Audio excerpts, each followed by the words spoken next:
Thanks for tuning in to my playthrough of New Super Mario Bros. U Deluxe. Your continued support is greatly appreciated, so sit back and enjoy the video, because this is for you.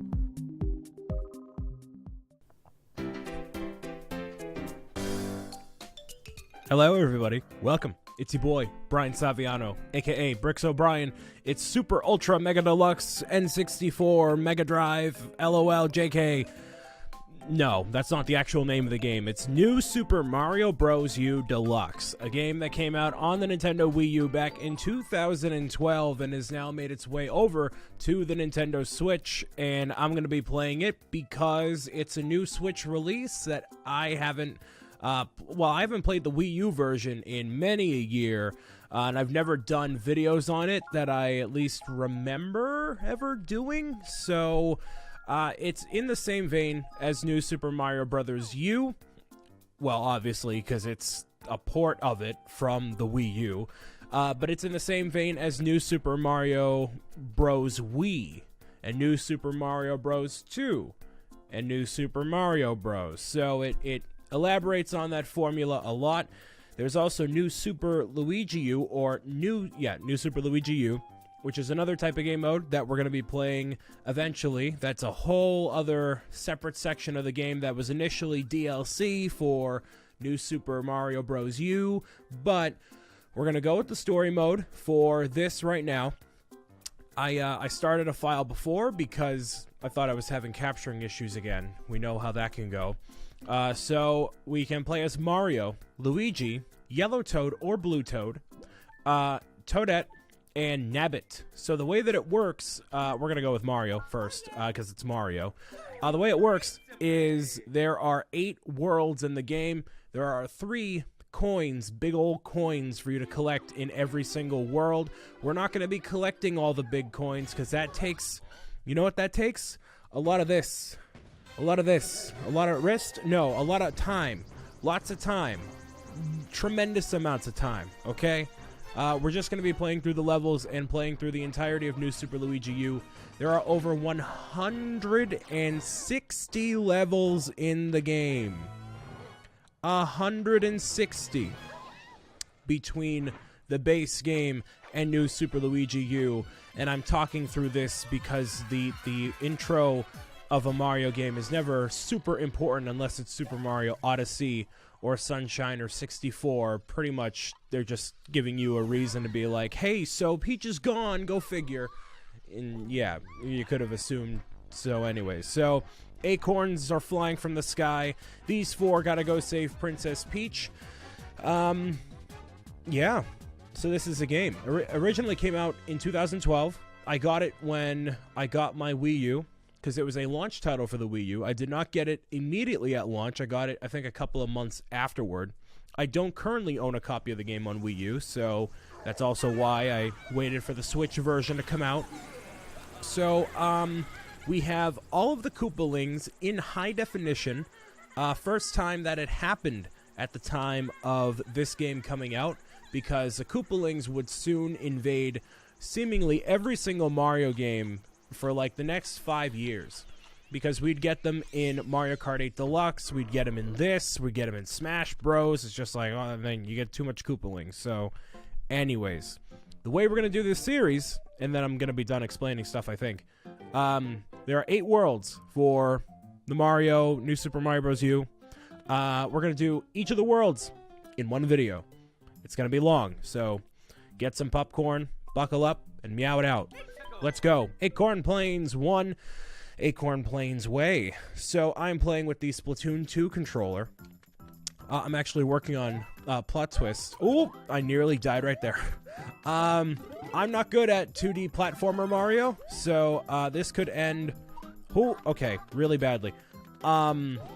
So I'm working on getting a custom Bricks O'Brien Nintendo Switch Pro controller. And you may say, Brian, that sounds mighty expensive. It might be, but I am also, I've been curious about getting a custom controller for a long time, because I always, I love my Splatoon 2, okay, really? Pro controller a lot, I really do. But to have one with like, ooh, a nice vine coming out of it. No, to have one with like my branding and stuff on it that I'm shamelessly wearing, the blue hoodie, which is what I'm wearing right now. You know, I think it'd be really cool, and I've never had one before, and I earned it, right? I super earned it, so yeah, I'm gonna be getting one of those in a long time. They take a long time to produce, so like between 6 to 8 weeks to get that done. So I'll be showing it off, probably not in this playthrough, but whatever comes out afterward, which would be, what's next? Yoshi's Crafted World? Probably? Yeah, that's probably the first time it'll happen. I'm really going through this without really explaining anything, because it's kind of self-explanatory if you've watched my new Super Mario Bros. Wii playthrough. It's almost the same, except it's in high def. Trying to think of like what else is like unique. You could play with 4 people, which you could in the Wii version as well, or the Wii game when it came out originally. So there's also motion controls, so that little boost I did right there is by shaking the remote, or you can press the jump button a second time if you wanted to. So the two main things, or one of the main things about this game in particular, is the flying squirrel suit, which obviously we have seen like throughout this entire video so far. It's in the same idea as the Tanuki suit from Super Mario Bros. 3. It's a fur outfit you wear, kind of like Mario 3D World as well. So it's all in that same sort of idea. And boom, didn't even get all the coins in this level. So that's the bar we're setting here, ladies and gentlemen. We have 160 levels to get through. Got to keep things moving. Got to keep it moving and grooving, you know? We gotta meow it out. So, you may say, Brian, why is your background different? Well, I have been working on changing the background and making it look all fancy schmancy. I've actually rearranged my entire office, like throughout the past 2 or 3 weeks. I've been changing everything, and there's like a whole shelf full of stuff over there, and it looks really cool. I just haven't gotten everything 100% sorted yet, and I wanted to start this playthrough before I get too lazy and never end up doing it. So, oh, I thought I destroyed you. Really? Okay. So that's why the background, you may say, looks a little bit weird or off, or it looks awful, because it's not done. So it'll be done soon, definitely by the time of this playthrough being over, so you'll actually see it. But it is a work in progress, so apologies for that. You're going to have to deal with just a green light to keep things interesting for right now. In regard to the game, though, a lot of this game is based off of momentum, which basically means that you need to always keep moving is really the goal. So, like right here, if we continuously run over these, even though there's a gap in the middle there, we run right over all of them, and then more coins will appear and all that stuff too. So, that is obviously super good and helpful and all that. We need to go up there to grab that. There are secret entrances and everything all scattered throughout the world, and that can obviously be super important. That's a pipe? No, really? Okay, cool. I don't know where all the secrets are. If we come across them, great. But your main goal is to get to the flagpole, and that's pretty much it. That's all you really got to do. Everything else is, you know, just basically gravy on top here. If you get all of the coins in a level, then that unlocks, well, I mean, getting all the coins in one level doesn't matter. Getting all the coins in every single level of a world unlocks one level in a special world. So in order to get the entire world unlocked, whatever 6, 8 levels it is, you need to unlock every single, or rather acquire every single coin in the entire game. That's a lot of time. And, you know, I don't want to say, like, oh, Brian, you're just going to give up. But, like, I got a lot of other games I want to play, and in terms of a use of my time, I would rather play more games. I'm gonna save you soon, don't worry. I would rather play more games in that amount of time than spend that much more time playing this over and over and over and over again. And to me, getting all of the coins isn't really a draw. I don't ever go for 100% in almost anything. Oh, and we haven't even talked about the Super Crown yet. Oh boy. So what I'm probably going to do is play as Toadette the next time around to show you what the Super Crown is. Or you know what? I should do that now. I'm going to do that now. So we're going to play as Toadette in the next area to show you what the Super Crown is, because that is the main draw, I think, here. Nope. Okay, great. So do we not get that? And okay, we still get it. Cool. So what did they add from the Switch port? You know, what did they add from the Wii U to the Switch port? Okay. So the Wii U version, the Nintendo Wii U version, had the base game here, All 8 Worlds, and it had New Super Luigi U as DLC. So if you got all of that, we'll play as Toadette, not here, but the next one. So it basically costs you $80 for all the content that's in here. They added Toadette as a playable character, and what Toadette can do is, I think jump really easily. Like, she's super easy to use. She's the easiest of all of them. So if you're playing with your little brother or little sister or whatever, they are very inclined to use Toadette because I think Toadette can still fall down pits and whatnot, and still take damage. But I don't know the extent of why she's that much easier. It might be because of the Super Crown sort of thing, but we'll take a look at that in a second. And then Nabbit, his thing is he literally cannot take damage.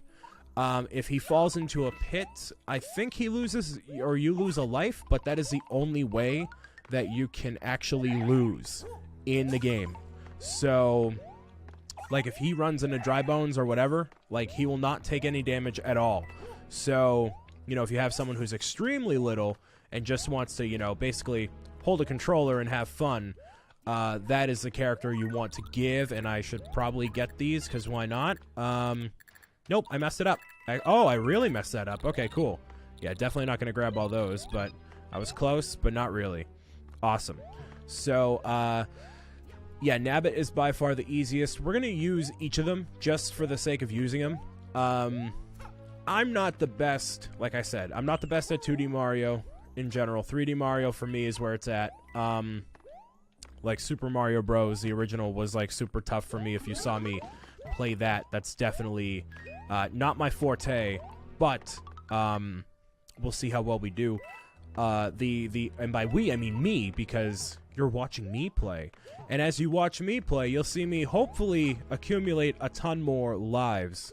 So another thing with this game is that you're going to get to like 50 lives relatively quickly if you don't die all the time, which hopefully I won't. And oh boy, there's another one up. So yeah, there are definitely situations where they kind of make it so, you're more inclined to get a one-up. Like, they set it up right there. All those enemies, if I, froze that one dry bones, I clearly got the one-up right there.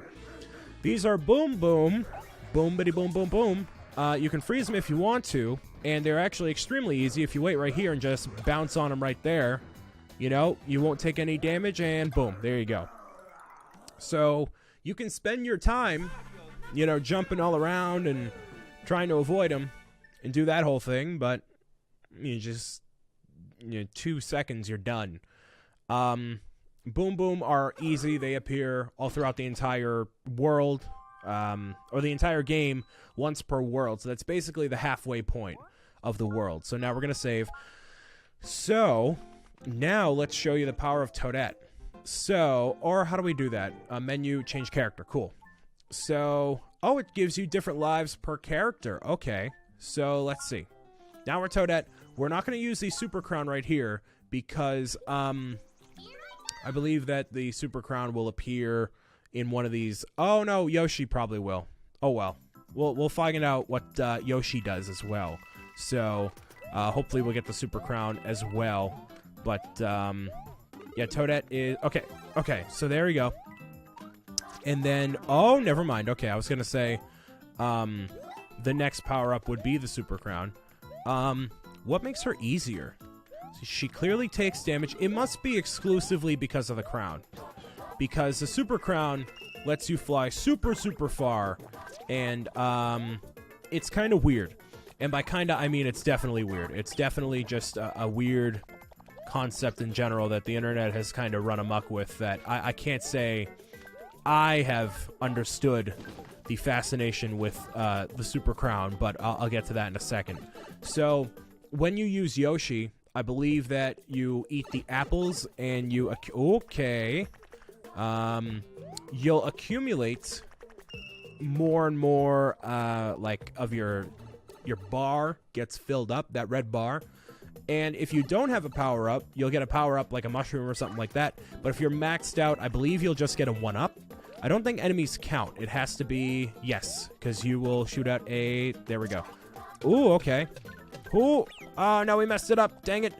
So if I use that shell all the way through, I would have gotten a 1-up there, and that should be a mushroom. Ooh, it's the Super Crown. Okay, cool. So, we're going to ditch Yoshi for right now. So, you saw that Toadette turned into Peach. That kind of happens. So, the idea with her is that if you hold down the jump button, I guess Peachette will float all around. And what you can do is you can press, like, as you're floating, you can shake the Wii Remote, or the Wii Remote, the Switch Pro Controller, or Joy-Con again, and basically fly up. And so you'll get a nice, massive boost that way, which makes Toadette a lot easier. So you kind of get that weird thing, you know, you're playing as Peach and whatever. Oh, that's a weird thing up there. A block? Okay. Wonder if we can access that. Oh, yes, we can. Oh, it's a star. Cool. I don't know how, like, if that's supposed to be right there, or, like, if we just kind of got lucky. Oh, boy. I want to get a 1-up. There we go. Come on. Oh, I was so close. So you can really just break levels and just glide all throughout them right there. Which basically negates Yoshi's function in this level. We can just glide all the way down, all the way to the goal. So there you go. That's the pro of using Toadette. Now, people really took the whole Peachette thing, and basically that crown will convert, like, Toadette to being Peach. So people made, like, Peach versions of Bowser called Bowsette, and then Boo-Set, like Boo puts a crown on. It's just a weird situation. It's so, I don't know. Don't look it up. Just take my word for it. It's a thing. Whatever. We've encountered this baby Yoshi here. We're going to go back and play that other level too before we go after Lemmy over there. So, the pro with this Yoshi, which I don't know is going to be negated because of the Super Crown, but if we hold R, we can float all around. So, oh, no, we don't want that. We'll keep the Super Crown for right now. Oh, geez, nope. Come on, Yoshi. I want to hang on to you, buddy. Good little buddy you are. And you can float all around here. So, those are the main two, is the blue one and the pink one. So, yeah, there you go. The blue one, I believe, does bubbles, which I don't know how useful that's going to be. Okay. Oh, we barely... Okay. So, that's our first death. Not bad. Only halfway through the first world. It could have been a lot worse, but that's not bad. So... no, we'll use Toadette. We're not going to use the crown. We'll probably get the crown again.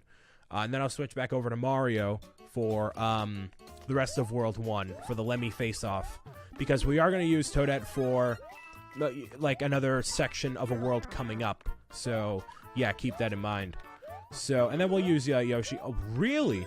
Well, we'll use Yoshi not in this level because he died. I don't think we could actually go back and get him. So...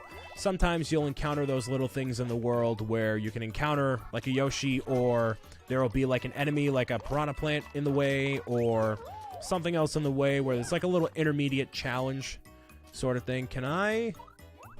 Yep. Okay, that worked out a little bit too perfectly. Okay. I'm going to go in this warp pipe over here that I'm assuming has function. Yes, it does, because I'm such a pro. I'm a pro. I'm a pro. Oh, boy. So this is a green ring, which has green coins, which I don't know if they actually net you anything interesting. Let's see here.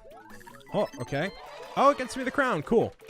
So it kind of functions like the red coins, but the red coins and the green coins are never required for the levels. You only need to really, like, if you're collecting stuff, you go after the 3 big coins. That's what really matters. Everything else is kind of whatever. So if you're like, oh, I just want to skip, you know, the regular coins and all that, it's totally fine. You don't need to go back for every single coin and every single little thing. So, yeah. Oh, boy. Halfway. No, we're more than halfway through World 1 already. This series is going to be interesting because I've played through everything before, and I don't know every single nook and cranny, but I know most of the stuff. I know most of what's going on. So, like, right here, if we move... I'll show you afterward. So, oh, I forgot to switch to Mario. Oops. After this, if I fail here, I will switch back to Mario. Ooh, or you know what? We'll use Fire Toadette, because that's a little bit more realistic. Because with the crown, you can just skip everything. You can just totally skip everything if you wanted to.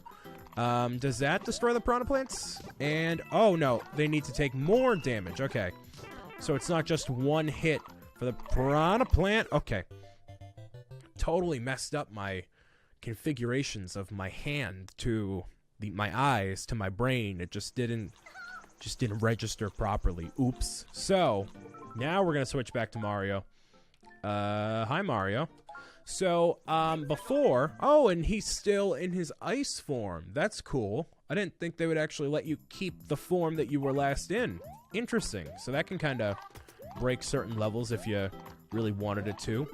And I believe, yeah, we'll switch to Fire Flower because we can't actually use the ice on those guys because they're too big. So if they were the smaller piranha plants, that would have worked fine. But they'll get frozen for like half a second and that's it. So I'd rather just do this here. There we go. Nice. There we go. That's what I wanted to do. Oh, Hammer Bro, you are the biggest pain and now you ain't nothing. And that is not a proper sentence at all. So ain't is not a word. Just a plot twist for you there. And there was no coin there. Interesting. Yeah, Hammer Bro, definitely like 7,000% easier than they've ever... Okay, sure. Than they've ever been, literally ever. Like, they are always, traditionally, the most difficult thing ever. And that got that. Cool. And can I go in here? I'm assuming so. Yes, I can. Wonderful. Is it a secret cave? Ooh, it's another coin. I don't know. I don't think I can make it. Cool. Nope. Yeah, no. Okay, cool. So I would have needed either the... Well, the propeller hat isn't in this game, I don't think. So we can't use the propeller hat that doesn't exist. I would have needed Yoshi or the Super Crown. But as far as I'm aware, none of the levels here are different than how they were in the Wii U game. So the Super Crown didn't exist back then. So none of these levels should be optimized for the Super Crown, you know? So, like, some of the levels in, like, a remaster could be like, hey, so now that we have the Switch functionality... Oh, I nearly got decapitated on that little part right there. Now that we have Switch functionality, we can change some things, but they did not do that for this game, as far as I'm aware. And really? Really? Now you're going to be a pain. Now you're going to be the creme de la creme of pains. Come on. Okay. Okay. Yep, there we go. Nice. And it's because of Hammer Bro that I greatly, not hate, I greatly dislike the 2D Mario games. Just not awesome at all. At all. But, you know, it got redeemed because you could play as a Hammer Bro in Mario Odyssey. So, we'll go over here real quick. So the red mushroom huts that appear, you get items. The green ones, you get 1-ups. So you got to go into the barrel, or rather collect coins to get as many 1-ups as you can. So basically, since we have 84, it was super easy to get a 1-up to start. And there's a ton, like those green things there. Oh, geez. I'm doing awful at this, actually. Come on. There we go. So they really, really hand out 1-ups to you in general. And especially if you have multiple players with you, this is super easy to do. One more shot, and I got none of the 1-ups. But in general, I got 4. Well, 3. Oh, okay, because I got one of the Bowser, they look like bingo ball sort of things. I got 1 Bowser bingo ball, so that counted against me. So, on the overworld here, if I ran right now, I'd hit the piranha plant. But I can, like, hop right over it and do it that way. But I'm going to intentionally run into them to show you what happens. So it's basically a little intermediate thing that you have to destroy the piranha plants. And traditionally, you wouldn't be able to do that without the help of this item if I can actually get... Wow. All right. Totally missed the time of the animation for the piranha plant, but oops. Oopsies. Let's try that again. And I missed it the first time. Or second time, rather. There we go. 14th time's the charm, as they say. So, yeah, if you have fire flowers, it's easy. Oh, there's a penguin suit in this game, too. I forgot that's a thing. Pro tip for you also, if you stand... Oh, that's helpful. If you stand on top of a warp pipe that has a piranha plant in it, it'll actually not spawn. So, you know, it could... Oh, that's not really helpful. Okay. But if you stand on one that has one in it, it just won't... It won't, like, come up and hurt you. It'll just not appear. So there's a little fun fact for you, too. So we're on to our first castle. We have done every single level, at least that I'm aware of, in Acorn Plains. So that's great. Lemmy's Swingback Castle. He could swing back or swing forward, whichever one he wants to do, whichever is more convenient for him. Then, oh, okay, death, I guess, is most convenient for him, or for me, because that's what happened. Nice big old teaspoon of death. Fire lava. Fire flames. In Lemmy's Swingback. Emphasis on back. Castle. Wow, my brain is fried. I don't know why. I have no idea why. Like, you got to go through the checklist, ladies and gentlemen. Whenever you're like, you know, you're having a good day, bad day, whatever, you got to go through the checklist of, hey, okay. Oh, man. Like, did I get a good night's rest? Am I hydrated? Did I eat? I did all that. So I should be ready to go for New Super Mario Bros. Wii U Ultra Smash Deluxe plus Knuckles and Tails and Cats. The naming of this game is just not great. It's really not the best, but, you know, I mean, what else could they do? It was a Wii U port, but, I mean, people really want Super Mario Maker from the Wii U on here, and I agree, even though I bought it and I didn't like how... That's a whole separate topic, but in New Super Mario Bros. U, the levels are designed by professionals, meaning Nintendo, so people that actually, you know, design video games for a living. So a lot of the levels, actually every single level, is very doable. There isn't a level that's basically impossible. It's all very possible. But when you have people online making levels, there are some ridiculously hard levels for really no reason. And it gets extremely aggravating. So if we ever do Super Mario Maker on the Nintendo Switch, you'll see the night and day difference between having a level in New Super Mario Bros. U Deluxe compared to, you know, a Super Mario Maker level made by someone who isn't experienced in making video games, to put it politely.